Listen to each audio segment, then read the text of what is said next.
Bienvenidos a mi canal de Inmunólogos en el Mundo. En esta ocasión tengo el placer de presentar la continuación dentro de la serie de pandemias que han asolado a la humanidad, el capítulo referente a lo que he denominado el enemigo público número 6, que corresponde a el virus de la influenza. Este enemigo ha sido acompañante de la especie humana desde hace muchos millones de años. Pertenece a la familia Orthomyxoviridae. Es un virus de tipo RNA y la palabra influenza proviene del italiano, que significa gripe o gripa. La estructura molecular del virus está conformada por 8 grupos de genes, dentro de los cuales los más importantes desde el punto de vista inmunológico son los que se encuentran en la superficie, y el número 1 corresponde a una proteína llamada hemaglutinina por su capacidad de unirse a la superficie de los eritrocitos, y el número 2, la neuroaminidasa, que es una enzima y que le permite desplazarse a través de los tejidos. La denominación, es decir, la nomenclatura que se ha utilizado para describir a estos el virus de la influenza, se basa justamente en la caracterización molecular de estas dos proteínas, tanto la hemaglutinina como la neuroaminidasa, y el número indica la secuencia de aminoácidos con los que han sido descritos. Estos virus cuentan con la particularidad de que tienen la capacidad de recombinarse, pero esto lo hacen dentro del huésped al que infectan. Aquí tenemos el caso del virus A y el virus B como ejemplo, los cuales dentro de un mismo huésped van a poder recombinar su material genético, y de ahí va a surgir un nuevo organismo. Entonces, esta capacidad hace que tengan un gran poder recombinante. Aquí lo que vemos es cómo se realiza la nomenclatura para estos virus, en donde primero vemos que se pone el tipo de virus, que puede ser A, B o C, después el origen geográfico, el número de cepa, el año de aislamiento y el subtipo al que pertenecen, dependiendo de su clasificación de aminoácidos de la proteína hemaglutinina y neuroaminidasa. Se piensa que las aves son los reservorios nativos de estos virus, puesto que contienen una gran cantidad de los mismos. Por ejemplo, en aves se ha identificado cepas que van desde el H1 hasta el H15, o de la N1 hasta la N9. Y de ahí estos han migrado a diferentes especies. Por ejemplo, en humanos tenemos H1N1, H2N2 y hasta H7N7. Y vemos que también otras aves como codornices, gallinas, y mamíferos como gatos, focas, bovinos, equinos, mofetas, cerdos, incluso hasta ballenas, se ha descrito la presencia de estos virus de la influenza.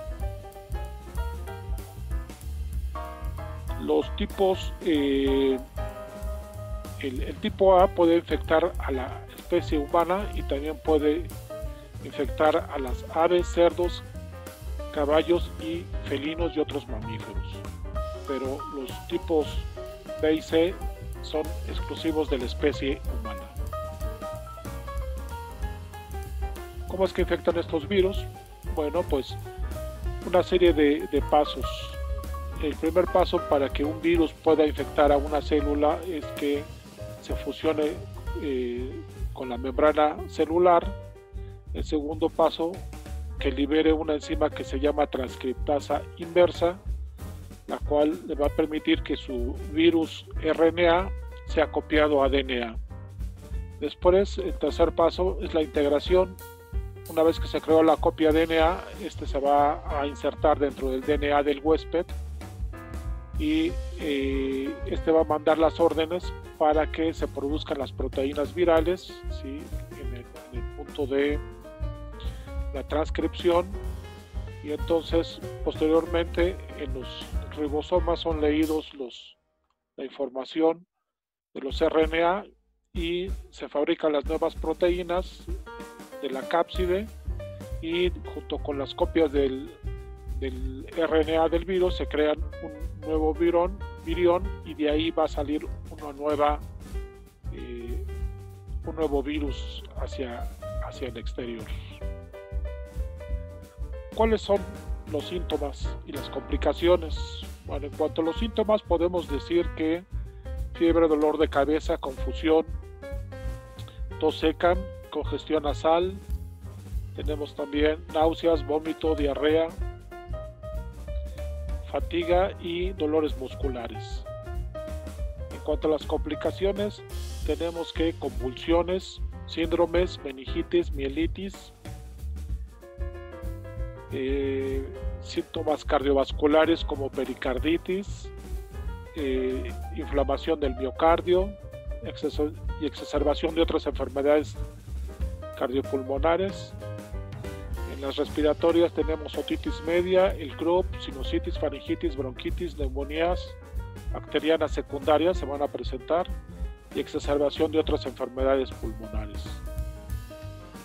En el caso de mujeres embarazadas, complicaciones materno-fetales, prematurez, peso y tamaños del producto bajos, y en el caso del sistema muscular, inflamación del músculo y rhabdomiolisis.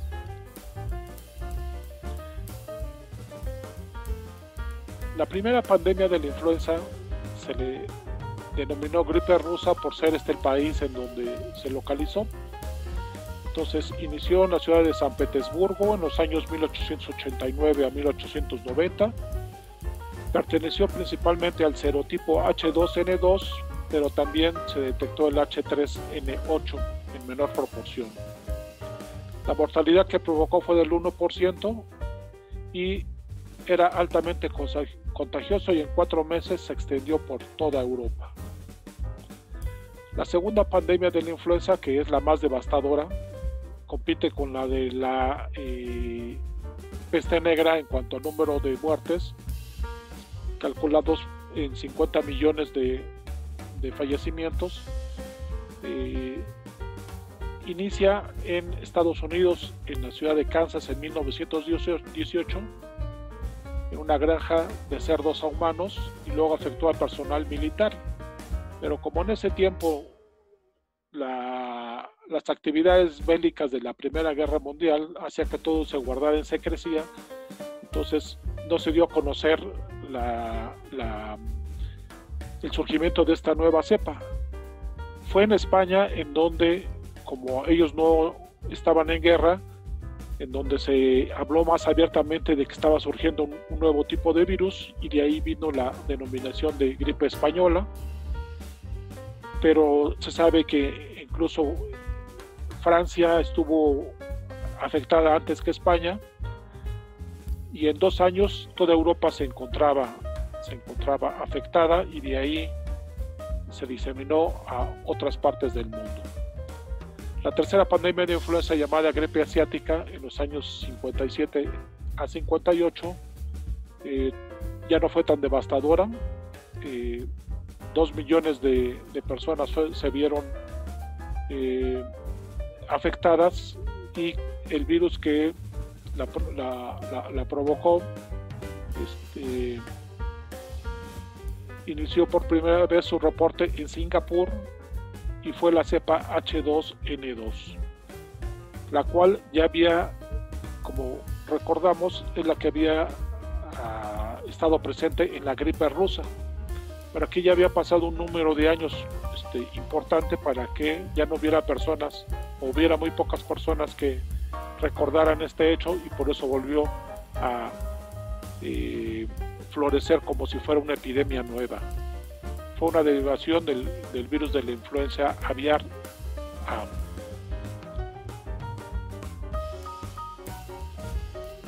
Tenemos después que la cuarta pandemia se originó en Hong Kong y también recibió ese nombre. Esta fue en los años 68 a 70, perteneció al serotipo H3N2 y la mortalidad fue mucho menor que las anteriores, 1 millón de decesos. ¿Por qué hubo menos decesos? Bueno, este parecido en la N2, que era igual a la pandemia anterior, HN2, entonces había una parte del virus que se parecía a la anterior y había cierto grado de protección en la población. Después, una pandemia que muy cercana a nuestra realidad, la pandemia de influenza en Norteamérica, la cual inició en una granja en el estado de Veracruz, en México, y también fue producto del paso de cerdos a humanos durante el año 2009 al 2011. Aquí la variedad H1N1, esta variedad fue la que provocó igualmente la pandemia del año 1919, pero esta había regresado con cierta regularidad en diferentes ocasiones. Por lo tanto, no causó un estrago tan grande debido a que ya había protección en la población. No era una cepa nueva y había protección en otros núcleos porque regresaba cada 11 años, produciendo brotes pequeños. Afectó principalmente a Norteamérica, pero también fue transportada a otros 74 países en total, por eso recibió el nombre de pandemia. Después, en la llamada gripe porcina, en el año 2009 a 2010, debido a las buenas medidas de contención que se implementaron, entonces tuvo 200,000 muertes. Esta fue una variante también de la cepa H1N1, que era endémica en cerdos. Fue aislada por primera vez en Canadá, pero también fue en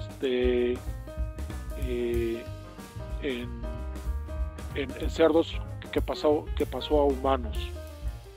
Entonces se identificó la pandemia desde 1919, pero otras variantes que se han encontrado, H3N2, H3N2 en Quebec y H1N2 en Japón. Entonces, este virus es un combinado de gripe humana y gripe aviar y dos cepas de virus porcinos.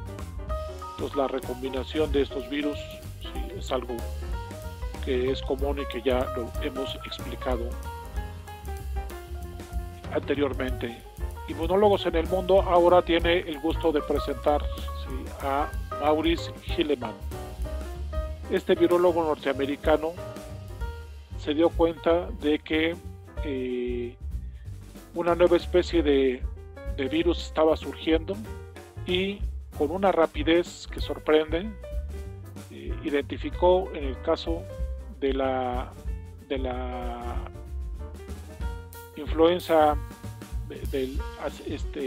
asiática, que estaba surgiendo una nueva variedad, la secuenció y él mismo habló con los fabricantes de vacunas para que se produjera una nueva vacuna con una cepa que él aisló. Entonces, este virólogo, inmunólogo, también produjo otras 40 vacunas tanto para animales y humanos. Tal vez otra de las más conocidas es una vacuna que hizo contra el virus de las paperas. Se dice que tenía muy mal genio y él fue el mentor del actual inmunólogo que domina en Estados Unidos, el doctor Fauci. Fue discípulo de este doctor Maurice Hilleman. Pues hasta aquí dejamos la presentación de Inmunólogos en el Mundo, esperando que les haya gustado la presentación y los invitamos a que le den like si es que les gustó la presentación y suscribirse al canal a aquellos interesados. Hasta luego y muy buena jornada.